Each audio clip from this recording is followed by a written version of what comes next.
கர்த்தருடைய பரிசுத்த நாமத்திற்கு மகிமை உண்டாவதாக.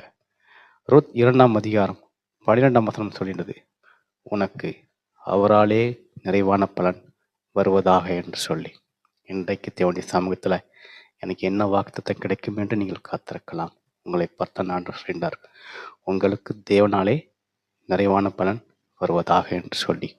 நீங்கள் கிறிஸ்துவை விசுவாசித்தால், கிறிஸ்துவை நம்பினால், அவருடைய வார்த்தையை உறுதியாய் பற்றி கொண்டால், இன்றைக்கு உங்களுக்கு வர வேண்டிய ஆசீர்வாதங்கள், ஐஸ்வர்யங்கள், தேவைகள் எல்லாம் நேர்த்தியாய் இயேசு சந்தித்து கொடுப்பார். ஒருவேளை தீராத வியாதியாக இருக்கலாம், கடன் பிரச்சனை, இயலாமை, இந்த சமூகத்தில் எல்லோரும் நிந்திக்கக்கூடிய ஒரு மகளாக இருக்கலாம். அதை எல்லாம் இன்னைக்கு தேவன் நீங்கள் செய்து நிறைவான பலனை கொடுத்து உங்கள் வாழ்க்கையை ஆச்சரியமாய் நடத்துவார். அநேகருடைய கண்களுக்கான உங்களை ஆசீர்வாதமாய் நடத்துவார். நீங்கள் சும்மா இருப்பீர்கள், ஜெயமோ கர்த்தராக வரும் என்று சொல்வது போல, இன்றைக்கு ஆண்டவர் உங்கள் நீதியின் நிமித்தம், நீங்கள் எந்த அளவிற்கு உண்மையாக இருக்கீங்களோ அந்த நீதியின் நிமித்தம் நேர்த்தியான நேரத்திலே, சரியான நேரத்திலே உங்களுக்கு நிறைவான பலன் உங்களை தேடி வரும்.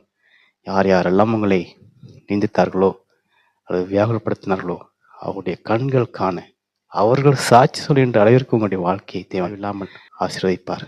நீங்கள் தயங்க வேண்டாம், கலக்கம் வேண்டாம். நீங்கள் கிறிஸ்துவை உறுதியை தரித்தீர்கள். கட்டாயம் தேவன் இன்றைக்கு உங்களுக்கு தடைப்பட்ட காரியம் எல்லாம் நிறைவாய் மாற்றி கொடுப்பார்.